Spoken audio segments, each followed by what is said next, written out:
Gold, trusted gold buyers. మీరు తాకట్టు పెట్టిన బంగారాన్ని విడిపించి ఈ రోజు ఉన్న మార్కెట్ ధరకు కొనబడను. Hi welcome to I dream తెర వెనుక కథల కార్యక్రమానికి స్వాగతం.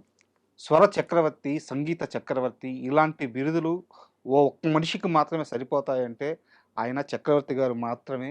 తెలుగు సినిమా సంగీత సామ్రాజ్యంలో ఆయన మకుటం లేని మహారాజు.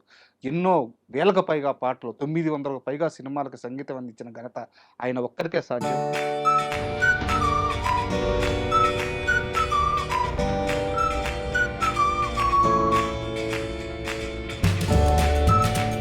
సో చక్రవర్తి గారి గురించి మనకి తెలియజేయడానికి సీనియర్ కోఆర్డినేటర్ కనగల జయకుమార్ గారు ఈరోజు మనతో స్టూడియోలో ఉన్నారు. వారిని అడిగి చక్రవర్తి గారి సంగీత ప్రయాణం గురించి, ఆ అద్భుతమైన పాటల గురించి తెలుసుకుందాం. హాయ్ సార్, నమస్తే. నమస్తే. సార్, కొంతమంది మ్యూజిక్ డైరెక్టర్ల పేర్లు విన్నప్పుడు కళ్ళ ముందు కొన్ని వేల పాటలు, కొన్ని వందల సినిమాలు అలా కదిలాడుతూ ఉంటాయి. సో చక్రవర్తి గారు ఆ కోవకు వచ్చే మనిషి. డెఫినెట్గా చక్రవర్తి గారు గుంటూరు జిల్లాలో పొన్నికల్లు నేటివ్ ప్లేస్. సార్, అక్కడి నుంచి ఆయన ప్రయాణం. తర్వాత అప్పట్లో నాజర్ గారు బుర్రకథలు చాలా ఫేమస్. నాజర్ గారు బుర్రకథలు, ఆయన బుర్రకథలు మైక్ ఉండేది కాదు. మైక్ లేకపోయినా ఫర్లాంగ్ దూరం వినిపించేది ఆయన వాయిస్, కంఠం. అటువంటి కంఠం. తర్వాత చాలా విగరస్గా ఉండేది. ఆయన దగ్గర సంగీతం నేర్చుకున్నాడు ఓకే చక్రవర్తి గారు. ఆయన పేరు కొమ్మినేని అప్పారావు ఒరిజినల్గా. చక్రవర్తి గారు అసలు పేరు కొమ్మినేని అప్పారావు. ఆయన మంచి గాయకుడు. ఆయన సంగీత మ్యూజిక్ డైరెక్టర్ అవ్వడానికి కారణం ఏంటంటే, ఆయన సంగీతం పెద్దగా నేర్చుకోకపోయినా, పెద్దగా ఇన్స్ట్రుమెంట్స్ ప్లే చేయకపోయినా, ఆయనకున్న మెరిట్ ఏంటంటే బాగా మంచి గాయకుడు, బాగా పాటలు పాడేవాడు. సో ఆ పాటలు పాడుదామని సినిమా ఫీల్డ్కి వచ్చాడు అనమాట. సో సినిమా ఫీల్డ్కి వచ్చి ట్రై చేశాడు. ఏంటి, అసిస్టెంట్ డైరెక్టర్గా చేశాడు. తర్వాత మ్యూజిక్ అసిస్టెంట్గా చేశాడు. డబ్బింగ్లో అద్భుతమైనటువంటి ఆర్టిస్టులకు డబ్బింగ్లు చెప్పాడు. అప్పట్లో సినిమాకి నాగేష్ పెద్ద కమెడియన్. అప్పుడు తమిళ సినిమాలు తెలుగుకి బాగా డబ్బు అవుతుండేవి. వాటన్నిటికీ హీరోలకి డబ్బింగ్ చెప్పాడు. తర్వాత నాగేష్ అని అద్భుతమైనటువంటి కమెడియన్, అతనికి సర్వర్ సుందరం అనేటటువంటి గొప్ప గొప్ప సినిమాలు చేశాడు. బాలచంద్ర గారి డైరెక్షన్. అతనికి డబ్బింగ్ చెప్పడం చాలా కష్టం, అంత స్పీడ్గా చెప్తాడు. అటువంటి అతనికి కూడా డబ్బింగ్ చెప్పాడు. సో ఈ విధంగా డబ్బింగ్ చెప్తూ ఉంటుండగా కొన్నాళ్ళకి మోగ ప్రేమ అని ఒక సినిమా. ఆ మోగ ప్రేమ సినిమాకి ఇతను పాటలు పాడతాడు కదా. చటర్జీ గారు, బెనర్జీ గారు, క్రాంతి కుమార్, వీళ్ళంతా ఒక గ్రూపు. ఈ సినిమాకి నువ్వే మ్యూజిక్ డైరెక్టర్ అన్నాడు ఆయన, చటర్జీ గారు. అంటే ఈయనలో ఉండేటటువంటి ఆ స్కిల్ గమనించి, మామూలు స్కిల్ కాదు, పాటలు అద్భుతంగా పాడేవాడు. తర్వాత అసిస్టెంట్ డైరెక్టర్గా చేశాడు. తర్వాత వేషాలు వేశాడు. తర్వాత పెద్ద మ్యూజిక్ డైరెక్టర్ అయిన తర్వాత చాలా మంది డైరెక్టర్స్ వేషాలు వేయమని అడిగారు. అవును, లాస్ట్ లో రాజా సినిమాలో వాటిల్లో చాలా సినిమాల్లో వేషాలు వేశాడు. సో ఆయన టచ్ చేయనటువంటి ఫీల్డ్ లేదు. అన్ని ఆ విధంగా అన్నిట్లో చాలా ప్రావీణ్యం సంపాదించినటువంటి వ్యక్తి. తర్వాత చక్రవర్తి గారికి మేము క్రాంతి కుమార్ గారి దగ్గర, కోదండరామరెడ్డి గారితో పనిచేసాం కదా, చక్రవర్తి గారితో కూర్చునేవాళ్ళు.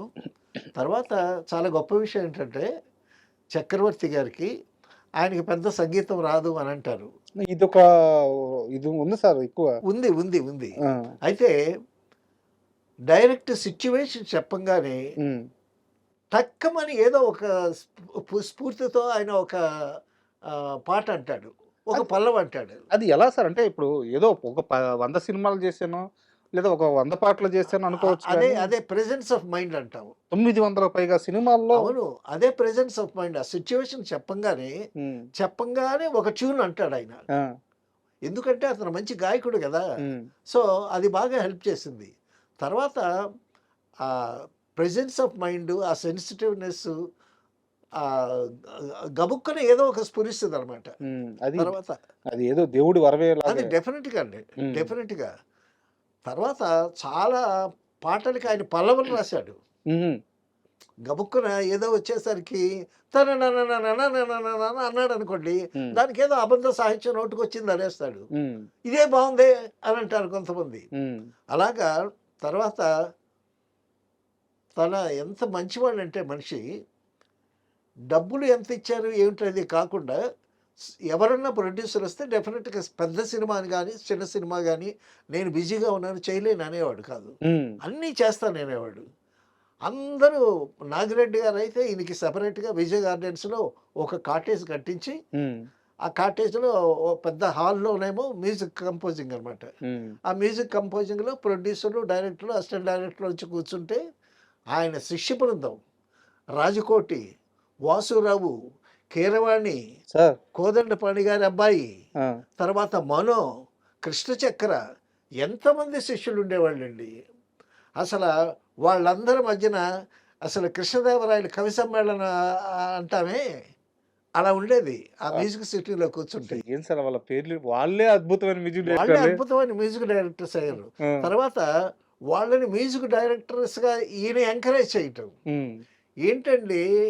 చక్రవర్తి గారి హయాంలో విజయ్ గార్డెన్స్లో సాంగ్ రికార్డింగు, ఏవిఎంలో రీ రికార్డింగు, తర్వాత ప్రసాద్లో మరొక రికార్డింగు, 4-5 చోట్ల ఈ శిష్యులు ఉండేవాళ్ళు కదా. ఎటువంటి శిష్యులు? జమాజట్టీలు అందరూ. వీళ్ళలో రెహమాన్ గారు కూడా ఈయన దగ్గర లాస్ట్ లో పనిచేశారని చెప్తారు. రెహమాన్ గారు ఈయన దగ్గరకు వచ్చి కీబోర్డ్ వాయించేవాడు. చెప్తున్నా, రెహమాన్ గారు టాపిక్ వచ్చింది కాబట్టి రెహమాన్ వచ్చారండి. ఆ కీబోర్డు సెటప్ చేయడానికి ఒక బాయ్ అనమాట. ఆ కీబోర్డ్ ఎక్విప్మెంట్ చాలా పెద్ద ఎక్విప్మెంట్. ఆ కుర్రాడు ఆ బాయ్ వచ్చి సెటప్ అంతా చేస్తున్నాడు. సెటప్ అంతా చేస్తుంటే ఏంటి కీబోర్డు అందులో 3 ఉంటాయి. దానికి స్పీకర్స్ చాలా స్పేస్ ఆక్యుపై చేస్తుంది. నేనేమో చూస్తున్నా ఏంటి ఇంత కీబోర్డు ఇంత ఎవరా అని అంటే రెహమాన్ వచ్చాడు. అప్పుడు రెహమాన్ కదా ఆయన పేరు. వచ్చాడు, వచ్చి కూర్చున్నాడు. కూర్చుంటే ఏంటి నల్లగా పొట్టిగా ఉన్నాడు. అసలు 3-4 కీబోర్డులు ఆ ఎక్విప్మెంట్ అంతా పెద్ద ఇదిగా ఉంది. నేను చూస్తుంటే ఇంతలోకి చక్రవర్తి గారు వచ్చాడు. వచ్చి అన్నయ్య మెడ్రాస్లో కీబోర్డు వాయించడానికి ఇంకెవరు దొరకలేదా నీకన్నా అనేసరికి, ఒరేయ్ వీడిది మంచి మ్యూజిక్ ఫ్యామిలీరా, బాగా వాయిస్తాడురా వీడు, అది ఇదని చక్రవర్తి గారు వెళ్ళిపోయారు. వెళ్ళిపోయిన తర్వాత ఈయన ఏదో అడ్జస్ట్ చేసుకుంటుంటే నేను నిలబడి చూస్తున్నా, అబ్జర్వ్ చేస్తున్నా. ఎక్విప్మెంట్ అంత పెద్దగా ఉంది, మనిషి ఇంతే ఉన్నాడు, అసలు ఏం వాయిస్తాడు తెలియటని తమాషా చూస్తున్నాను నేను. ఇంతలోకి నా పక్కన షాడో ఎవరో నా పక్కకు వచ్చినట్టు అనిపించింది. ఇట్లా చూసా, మొహం కనిపించడా, ఇలా చూసేసరికి అమితాబ్ బచ్చన్. విజయ్ గార్డెన్స్లో చాలా షూటింగ్లు జరుగుతున్నాయి. ఏదో షూటింగ్ జరగటానికి బాంబే నుంచి మెడ్రాస్ వచ్చి విజయ్ గార్డెన్స్లో షూటింగ్ జరుగుతున్నారు. ఆ షార్ట్ గ్యాప్లో ఈయన వచ్చాడు అనమాట. వచ్చి నేను అబ్జర్వ్ చేస్తుంటే ఆయన ఈ ఎక్విప్మెంట్ని నన్ను ఆయన అబ్జర్వ్ చేస్తున్నాడు. ఆయన అన్నాడు, your watching how this boy place అది ఇది అని అన్నాడు. ఎస్ సార్ నమస్తే సార్ అన్నాను నేను. సో ఆ విధంగా అమితాబ్ బచ్చన్ నా భుజం మీద చెయ్యటం అనేటటువంటిది సో చాలా ఒక గమ్మత్తైన ఇన్సిడెంట్. సో వాళ్ళకి ఏంటంటే అంత కెరీర్ సాధించిన వాళ్ళకి చిన్నవాళ్ళని కూడా చాలా చక్కగా చేర తీసుకుంటారు. ఏదో ఒక రకమైన ప్రతిభ ఉంటే తప్పించి ఆ స్టూడియో లోపలికి రాదు కదా. అదే ఏముందో ఈ మనిషిలో ఏముందో. సో షార్ట్ గ్యాప్లో ఉండేటప్పుడు ఏంటంటే సాంగ్ రికార్డింగ్ ఉంటే ఊరికే చూడటానికి వచ్చాడనమాట. అలాగే విజయ్ గార్డెన్స్లో విజయవాహిని స్టూడియోస్లో షూటింగ్ అవుతున్నాయి అనుకోండి, షార్ట్ గ్యాప్ ఉంటే అందరూ తిరుగుతారు, ఏం జరుగుతుంది, ఎవరెవరు ఉన్నారు ఏంటి తెలిసిన వాళ్ళు ఉంటే పలకరించుకుంటారు. సో అంత వైభవంగా ఉండేది. సో ఆ విధంగా ఇంతమంది కుర్రాళ్ళని పెట్టి వాళ్ళందరికీ ఫీడింగ్ ఇస్తూ వాళ్ళందరికీ డబ్బులు ఇస్తూ, తర్వాత పక్కన మనో వాడు పెద్ద ఎంటర్టైనరు, వాడు పద్యాలు పాడేవాడు. తర్వాత ప్రొడ్యూసర్ డైరెక్టర్లు వస్తే వాళ్ళని ఇమిటేట్ చేసేవాడు, పెద్ద ఎంటర్టైన్మెంట్. తర్వాత చక్రవర్తి గారు కూర్చుంటాడు, ఎప్పుడు వేళ్ల మధ్యలో సిగరెట్ వెలుగుతూ ఉంటుంది, పీల్చేది తక్కువ, అది ఎప్పుడు వెలుగుతూ ఉంటుంది, నిత్య అగ్నిహోత్రం లాగా వెలుగుతూ ఉంటుంది, రెడీగా ఉండాలి. వేటూరు సుందరామూర్తి గారు ఉంటాడు పక్కన. వేటూరు సుందరామూర్తి గారు ఉండవలసింది అక్కడ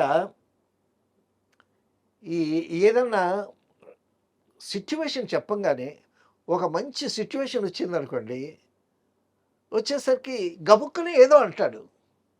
మరి ఆ మెరుపు, ఆ స్ఫూర్తి ఎలా వస్తదో గానీ, ఒక ట్యూన్ అంటాడనమాట. హ్మ్. అనంగానే వెంటనే అందుకుంటాడు మనం. హ్మ్. అసిస్టెంట్స్ కదా! తర్వాత జి. ఆనంద్ కొన్నాళ్ళు అసిస్టెంట్‌గా చేశాడు. కీరవాణి అసిస్టెంట్‌గా ఉండేవాడు. హ్మ్. అద్భుతంగా హార్మోనియం వాయించేవాడు కీరవాణి. అతను అప్పుడు అద్భుతంగా పాడేవాడు హ్మ్. కీరవాణి. హ్మ్. తర్వాత రాజకోటి, రాజుకోటి. అవును. కోటి ఏమో గిటార్ వాయించేవాడు. హ్మ్. తర్వాత రాజేమో చాలా అద్భుతంగా రికార్డింగ్ కండక్ట్ చేసేవాడు. హ్మ్. తర్వాత కృష్ణ చక్ర. ఒక చక్ర అనేటతను హార్మోనియం బ్రహ్మాండంగా వచ్చాడు. హ్మ్.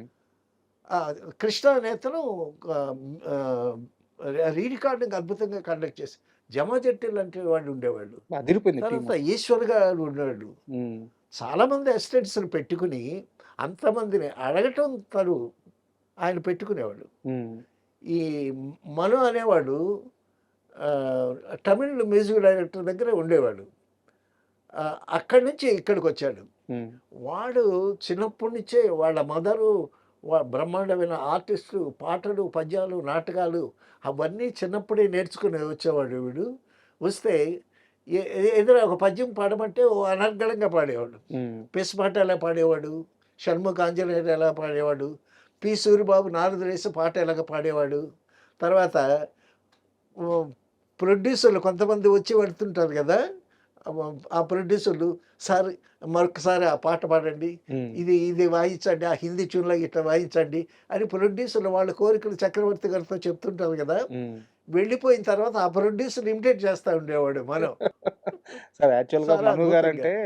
మను గారిని టీవీలో హోస్టింగ్స్, ఆ కామెడీ అవి చూసి చాలా మందికి ఆయన స్థాయి, ఆయన అవును. విద్వత్తు అర్థం కాదు గానీ, అవునవును. అబ్బా! అసల చాలా ఆయన టాలెంట్ మామూలు టాలెంట్ కాదు సార్. టాలెంటు. ఎన్ని దాని పాటలు తర్వాత వాడసల మంచి నటుడు. అద్భుతమైనటువంటి నటుడు. మీరు అంటే మీకంత క్లోజ్ అసోసియేషన్ ఉందా?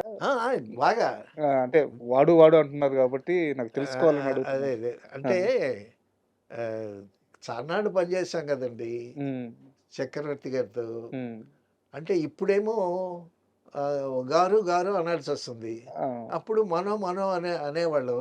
ఓకే. సో, మీకు ఆ అసోసియేషన్ ఉంది కాబట్టి అసోసియేషన్ హ్మ్. హ్మ్. హ్మ్. ఆ!